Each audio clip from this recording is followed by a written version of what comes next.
जनाब स्पीकर, पाकिस्तान का एक मौक़िफ़ होना चाहिए। हर पाकिस्तानी चाहता है कि हम अपने कश्मीरी बहन भाइयों की लड़ाई लड़े। जो भी मदद चाहिए हुकूमत को, पहले दिन से ऑपोजिशन देने को तैयार था, लेकिन जवाब क्या था हुकूमत से? मैंने पहले दिन पे ऐलान किया था, शाह महमूद कुरैशी साहब विटनेस है, जब ये हमला हुआ था 1 साल पहले, कि हम साथ मिल के जाके ईद नमाज पढ़ेंगे कश्मीर। जी हमने पढ़ी है। उस रात पहले आपने क्या किया? अपने मोदी की नकल की। जैसे मोदी ने मकबूजा कश्मीर में अपने ऑपोजिशन का गिरफ्तार किया, यहां तक के ऑपोजिशन के खवातीन को भी गिरफ्तार किया, यही हुकूमत ने वो नकल की। मरियम शरीफ साहिबा को, फरियाल तालपुर साहिबा को नो क्रॉस टॉक प्लीज गिरफ्तार किया गया, और जो यूनिटी का पैगाम था उन्होंने खराब कर दिया। और आज भी जॉइंट सेशन ऑफ पाकिस्तान हो रहा है, यूनाइटेड रेजोल्यूशन पास हुआ है। वजीर आजम तो है ही नहीं। वजीर आजम इमरान खान यहां होता, वो अपना ही करारदाद पढ़ता, उससे ज्यादा मजबूत पैगाम जाता। पिछली जो वो ये फॉरेन ऑफिस ने अच्छा ब्रीफिंग रखा सबके लिए, बड़ा अच्छा, इससे बेहतर होता अगर फॉरेन ऑफिस में नहीं, वजीर आजम हाउस में ब्रीफिंग होता। आज नहीं, 1 साल पहले होता, हम सबको एक लाइन में खड़े कर देते। लेकिन हमारा वजीर आजम सिर्फ अपना जमात का वजीर आजम रहने में खुश है, सिर्फ फेसबुक और ट्विटर का वजीर आजम रहने में खुश है, इस मुल्क का क़ियादत करने को तैयार नहीं। और जहां तक कश्मीर कॉज है, जो मर्जी बात करते रहे हैं, हर पाकिस्तानी को पता है, हर कश्मीरी को पता है कि इन्होंने कश्मीर पे सौदा कर लिया। अब इनको इस इल्जाम का जवाब देना पड़ेगा, और इनके बातों से इस इल्जाम का जवाब नहीं बनेगा, इनका किरदार से इनका बातों का जवाब बनेगा। मैं जी बिलावल साहब, थैंक यू। जो हमारा वजीर खारजा ने कहा है कि ऑपोजिशन ने इमरान खान साहब को तालिबान खान कहा है, हमने इस बात पे नहीं कहा कि वो किसी जंग लड़ने को तैयार नहीं था। वो हर जंग में बुज़दिल रहा है, चाहे उसको दहशतगर्दों को इसके खिलाफ जंग लड़ना पड़ता है तो उनके खिलाफ बयान तक देने को तैयार नहीं। मकबूजा कश्मीर पे तारीखी हमला होता है और हमारा वजीर आजम का पहला रिएक्शन है जंग नहीं हो सकता। क्या मतलब जंग नहीं हो सकता? पाकिस्तान पीपल्स पार्टी तो एक पुरअमन जमात रहा है, एक पैसिफिस्ट जमात रहा है, लेकिन एक रेड लाइन होता है, एक रेड लाइन होता है, और अगस्त 5 के बाद हमने नहीं, मोदी ने वो रेड लाइन क्रॉस किया है। पाकिस्तान को हर ऑप्शन को टेबल पे रखना चाहिए, मोदी के आंखों में आंखें दिखाना चाहिए। आप एक दिन नहीं कह सकते हो कि काश ये इलेक्शन जीत ले, और दूसरे दिन कौन आपका बात मानेगा कि ये एक नया हिटलर है, ये नाज़ीइज्म चल रहा है। आपका कश्मीर पॉलिसी में एक कंसिस्टेंसी की जरूरत है। एक तरफ से हम लड़ रहे हैं, एक तरफ से हम कहते हैं बात करने को तैयार भी नहीं है। अफगानिस्तान और इंडिया के दरमियान आपने अभी कश्मीर डे पे, ये कश्मीर के एक दिन पे इनका ट्रेड को इजाजत नहीं दी। आपका मौकिफ में इनकंसिस्टेंसी क्यों है? ये मेरा एक जायज सवाल है जिसका एक सीरियस जवाब बनता है। जहां तक ये म्यूचुअल लीगल असिस्टेंस का बिल है, मैं इस हाउस के सामने और पाकिस्तान के अवाम के सामने कुछ बातें समझाना चाह रहा हूं। फातिफ ने क्या मांगा हमसे? फातिफ ने कहा कि एक स्टैंड अलोन बिल होना चाहिए म्यूचुअल लीगल असिस्टेंस के लिए, वो भी टेररिस्ट फाइनेंसिंग में मदद करने के लिए। हमने क्या किया? पाकिस्तान ने करने की कोशिश क्या किया? इस हाउस में इन्होंने जबरदस्ती ये कानून नेशनल असेंबली से पास करवाया, ना हमें डिबेट करने दिया, ना कमेटी का इनपुट करने दिया, क्या ना तजवीज देने दिया। उस बिल में जो ये बिल का ओरिजिनल फॉर्म था, हर पाकिस्तानी का इंसानी हकूक का तहफ़्फ़ुज़ नहीं था। जो फातिफ आपसे मांग भी नहीं रहे थे, वो भी आप देने को तैयार थे। मैं मुस्लिम लीग नवाज के जो नुमाइंदे थे, अपने जमात का फारूक नाइक साहब, शहरी नमान साहिबा, नवीद कमर साहब, और हुकूमत का I don't know everybody उनका डेलीगेशन में कौन था, लेकिन फारूक नसीम साहब, मैं उनका वाकई शुक्रगुजार हूं कि अपना ईद का छुट्टी छोड़ के इन्होंने दिन रात मेहनत की। हमारे जो अमेंडमेंट्स थे हुकूमत ने ज्यादातर एक्सेप्ट किए थे। वो अमेंडमेंट्स क्या थे जनाब स्पीकर? हुकूमत का ओरिजिनल बिल में अगर आपने एविडेंस शेयर करना था या किसी अक्यूज्ड को यहां से किसी और मुल्क को बेचना था, तो एक वर्बल बात पे, वर्बल इंस्ट्रक्शन पे ये हुकूमत ये काम करने को तैयार था। ऑपोजिशन का तजवीज, ऑपोजिशन का अमेंडमेंट कि हमें एक अगर रिटन एग्रीमेंट हो तो फिर इस किस्म का काम में हम इंगेज कर सकते हैं। मैं समझता हूं ये एक पॉजिटिव एक कंट्रीब्यूशन है जिसने इस हमारे मुताबिक ब्लैक लॉ को एक थोड़ा इंसानी हकूक के तहफ़्फ़ुज़ का मौका दिया। इसी लॉ के मुताबिक ऑपोजिशन के एक और अमेंडमेंट क्या है, हमने पार्लियामेंट की ओवरसाइट का एक पोर्शन डाला है ताकि नेशनल असेंबली और सेनेट को मौका मिले हर 6 महीने बाद उनको रिपोर्ट पेश हो।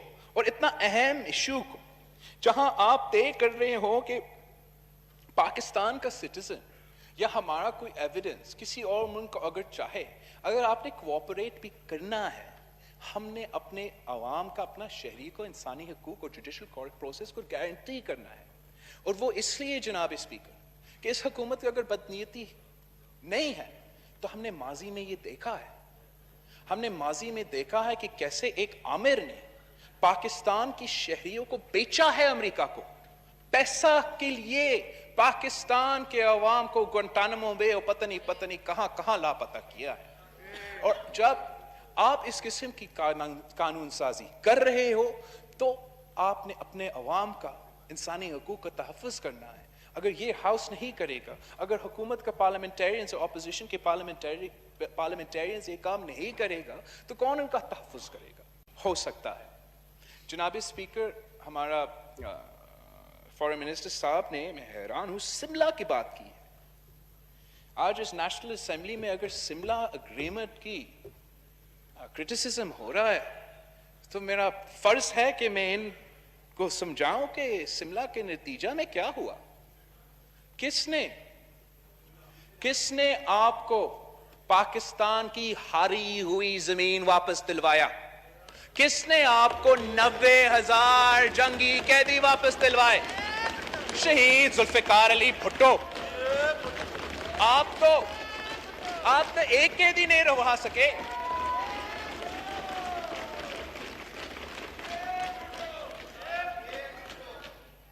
जनाब स्पीकर, याह्या खान ने ईस्ट पाकिस्तान खोया था। अगर किसी ने तारीख का सबक Please, सीखना no है, cross talk. Please, no cross talk. जी बिलावल साहब। जनाब स्पीकर, अगेन ये इनकंसिस्टेंसी का बात आ जाता है। आज तक मेरा सवाल का जवाब नहीं दिया गया कि कुलभूषण यादव के लिए जो ये ऑर्डिनेंस और कानून साजी कर रहे हैं वो हमारे सवालात का जवाब क्यों नहीं दे सकते? आप पाकिस्तान की कॉन्स्टिट्यूशन का खिलाफ वर्जी करते हुए एक ऑर्डिनेंस का टाइम फ्रेम होता है, चेयरमैन साहब आपको भी पता है सेनेट से, हमारे लिए भी वो, इस टाइम फ्रेम के दरमियान आपने एक काम करना है। उस टाइम फ्रेम के दरमियान ये ऑर्डिनेंस नहीं लाया गया। ये ऑर्डिनेंस आपका हाउस से और इस हाउस से छुपाया गया। ये क्लेम करते हैं कि आईसीजे का रिक्वायरमेंट, चलिए अगर हम मान भी लेते हैं कि इंटरनेशनल कोर्ट की रिक्वायरमेंट, तो वो इंटरनेशनल कोर्ट का रिक्वायरमेंट आपको ऑर्डिनेंस से तो फुलफिल हो जाता है। इस बात का जवाब दे कि ऑर्डिनेंस तो आप लेकर आ रहे हो, साथ साथ इमरान खान का हुकूमत इस्लामाबाद हाई कोर्ट में जाके कह रहा है वो कुलभूषण को वकील दो। अब ये हमें बता रहे हैं कि हम कश्मीर के सफीर हैं, असल में ये कुलभूषण के वकील हैं।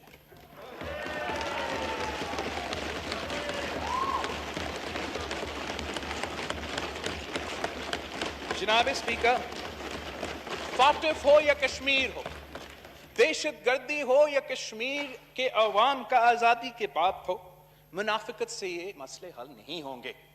हम अपने अवाम से भी सच्चे, ہمیں اپنے عوام سے بھی سچا ہونا پڑیں گے اور کشمیر کے عوام سے بھی سچا ہونا پڑے گا. پاکستان پیپلز پارٹی کا یہ موقف ہے, پاکستان کا ان کا حکومت آنے سے پہلے یہ موقف تھا کہ ہمارا نعرہ کشمیر کا نعرہ رائے شماری, رائے شماری. اور آج بھی ہم سمجھتے ہیں, پاکستان پیپلز پارٹی سمجھتا ہے کہ جو حکومت کا کشمیر پالیسی ہے, جو حکومت کا نیریٹو ہے, کشمیر نیریٹو ہے, اس کا سب سے پہلے پوائنٹ یہی ہونا چاہیے. مگر اس کیس کو لڑنے کے لیے ہم چاہیں گے کہ پاکستان کی حکومت اپنا کردار ادا کرے. میں کیسے جواب دے دوں جب کشمیر کے عوام ہم سے سوال پوچھتے ہیں کہ آپ کا وزیر اعظم کہاں ہے؟ اتنا بڑا ہیومینیٹیرین کرائسس کووڈ سے پہلے کشمیر میں ٹوٹ پڑا. آپ نے نہ ہیومینیٹیرین کوریڈور کی بات کی, آپ نے نہ ان کے جو ہیلتھ سپلائز کی سہولیات ہے وہ پہنچانے کی کوشش کی. اب پھر گلوبل پینڈیمک آیا, یہ آپ کو گولڈن اپرچونٹی تھا. ریڈ کراس کو کہتے, ڈاکٹرز وداؤٹ بارڈرز کو کہتے کہ ہم ہیومینیٹیرین کوریڈور بناتے, آپ آ کے کشمیر کے عوام کا صحت اور زندگی تحفظ کریں. اس موقع کو بھی ہم نے کھو دیا. یونائٹڈ نیشنز کا ہمارا فارن منسٹر صاحب بار بار ذکر کرتا ہے, لیکن یونائٹڈ نیشنز میں جو آپ کا کارکردگی ہے, نہ پاکستان کے عوام نہ کشمیر کے عوام اس سے مطمئن ہے. ہم چاہتے ہیں کہ پاکستان کا جو کشمیر کا پالیسی ہو وہ کشمیر کے عوام بنائیں. اگر آپ نے ان سے پوچھا تک نہیں کہ آپ نے کشمیر کا وزیر اعظم, آزاد کشمیر کا وزیر اعظم سے پوچھا, یا ان کو بھی آپ نے بریفنگ دیا جیسے آپ نے ہمیں بریفنگ دیا, آپ نے اگر ان کا مشورہ لیا ہوتا تو پھر آپ کا وزیر اعظم کے سامنے I'm sure he wouldn't have raised this objection کہ his input wasn't taken. اور آپ از خود کشمیر کے عوام کے فیصلے نہیں لے سکتے ہیں جناب اسپیکر. آپ اپنا رویہ درست کریں ورنہ ہم زیادہ کھو جائیں گے. آپ کا موصوف بات کر رہے تھے, میں نے پہلے ان کو تقریر نویس بدلنے کا مشورہ دیا تھا, اور آج جب انہوں نے بل, قانون, آئین سازی کسی چیز کا علم نہیں تھا تو پیچھے فاروق نائک صاحب بیٹھے ہیں, میں یہی مشورہ دوں گا کہ تشریف رکھیں. اس کے بعد اسد محمود صاحب کو ٹائم دیں گے. تشریف رکھیں. جی مراد صاحب. جی مراد صاحب. جی چیئرمین صاحب, تو میں ان کو یہی مشورہ دوں گا کہ ان سے تھوڑی سی ٹیویشن لے لیں. اچھا, دو چیزیں, کشمیر اور فیٹا, اس کے اوپر آنے سے پہلے کل یوم استحصال پورا پاکستان, جی پاکستان کے پرائم منسٹر آزاد کشمیر میں پورے پاکستانی اپنے کشمیری بھائیوں کے ساتھ کھڑے تھے, اور جو قیادت وہاں سے اسکرین سے غائب تھی پورا دن, ٹی وی نے ان کے اوپر رپورٹنگ بھی کی, اس میں ایک جو ابھی بھڑکے مار رہے تھے یہ تھے, اور ساتھ میں شہباز شریف صاحب تھے. اسپیکر صاحب, میں سیدھا کشمیر کے ایشوز کے اوپر آتا ہوں کیونکہ انہوں نے ابھی تھوڑی دیر میں واک آؤٹ کرنا ہے تاکہ تب تک کی بات سنیں. یہ کہہ رہے ہیں, یہ کشمیر پالیسی کے حوالے سے بات کر رہے ہیں جنابی چیئرمین صاحب. جی, ان کو اعتراض ہے کہ جو پاکستان کا نیا پولیٹیکل میپ آ گیا اس کے اوپر اعتراض ہے. میں آپ کو بتا دوں جنابی چیئرمین, دو لوگوں کو اس وقت اعتراض ہے, ایک پاکستان کی اپوزیشن کا اور دوسرا انڈیا کو. ہم سے پوچھتے ہیں کہ آپ نے نقشہ بدلنے سے کچھ نہیں ہوتا, سڑک کا نام سری نگر روڈ رکھنے سے کچھ نہیں ہوتا. معزز اراکین اپنی نشستوں پہ تشریف رکھیں, ہاؤس کا ماحول خراب نہ کریں. تشریف رکھیں. جی مراد صاحب. جی مراد صاحب. جی چیئرمین صاحب, یہ کہہ رہے ہیں کہ سڑکوں کا نام بدلنے سے کچھ نہیں ہوتا. میں سوال کرتا ہوں, راجیو گاندھی پاکستان آیا, ان کی حکومت تھی, کیا ڈر تھا, کیا خوف تھا کہ کشمیر ہاؤس کا جو بورڈ تھا وہ بھی ہٹا دیا.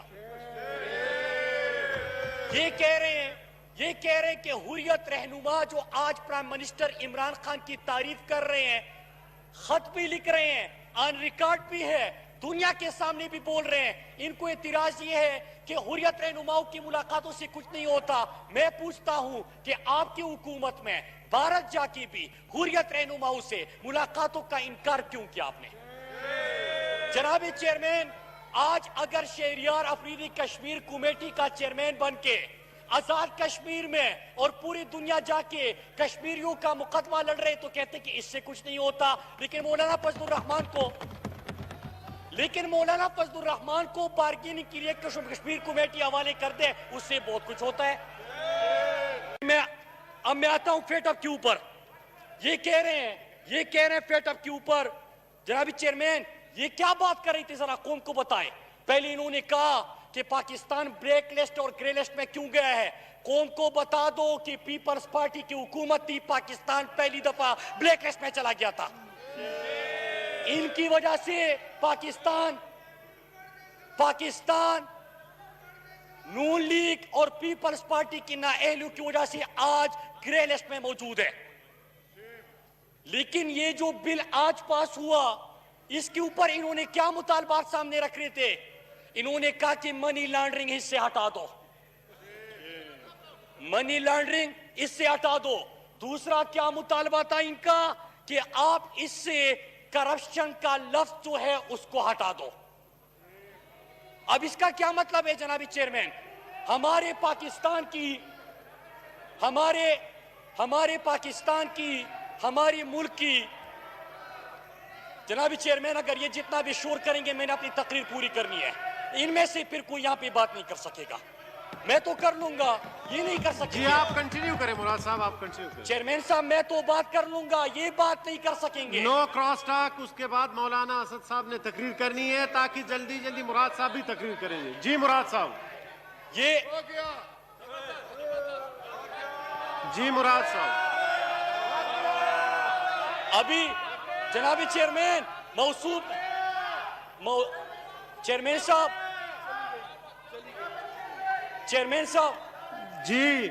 चेयरमैन साहब अभी मौसूफ ने बड़े सवालात उठाए थे। अभी तो मैंने फेटअप का इनका जो NRO प्लस था उसका जवाब देना था, वो चले गए।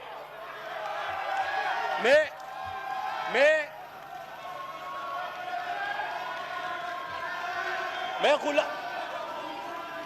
पटेल साहब तशरीफ रखें, पटेल साहब तशरीफ रखें, आगा साहब तशरीफ रखें। जी मुराद साहब। चेयरमैन साहब तशरीफ रखें प्लीज, आगा साहब तशरीफ रखें। जी मुराद साहब। चेयरमैन साहब मैं फिर से रिपीट कर दूं, मैं तो इनके शोर में भी बात कर लूंगा कि मैं इनके लीडर की तरह भगोड़ा नहीं हूं कि यहां से भागता हूं, मैं इसमें बात कर लूंगा, ठीक है। ये बात नहीं कर सकेंगे प्लीज, ये बात नहीं कर सकेंगे जी। आप लोग यहाँ पे बैठ के रोज गालियां दे सकते हैं, आपको एक दिन तशरीफ रखें।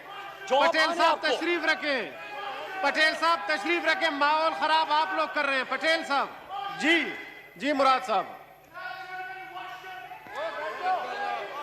जी मुराद साहब प्लीज गैर मुनासिब अल्फाज इस्तेमाल ना करें, हाउस का माहौल खराब ना करें, तशरीफ रखें। जी मुराद साहब आप तकरीर करें।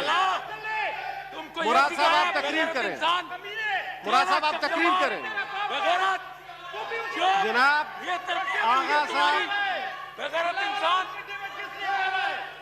जनाबी चेयरमैन तशरीफ रखें। आप लोग असद महमूद साहब का तकरीर नहीं सुनना चाहते बाद में। चेयरमैन साहब हाउस का माहौल खराब ना करें, तशरीफ रखें। जी चेयरमैन साहब मैं order in the house please. Agha साहब बैठ जाएं। जी आगा साहब तशरीफ रखें। जी मुराद साहब। जनाबी चेयरमैन मेरी इतनी सी गुजारिश है, मैं फिर रिपीट कर दूं कि मैं आपके शोर में भी अपनी बात कर सकता हूं, लेकिन ना आपकी तरह भागूंगा और ना आपको फिर बात करने दूंगा। लेकिन एक मुतालबा करता हूं जनाबी चेयरमैन, थोड़ा सा इनका माइक ऑन करके इनकी ये असलियत दुनिया को तो दिखा दे कि हम यहाँ पे एक घंटा इनकी तकरीरें सुने, इनके फिर अल्फाज देके। इनका जो लीडर खुद यहाँ से भाग गया, ऐसे गुलामों को छोड़ के गालियों के लिए छोड़ देते हैं, ये इनकी तरबियत है जनाबी चेयरमैन।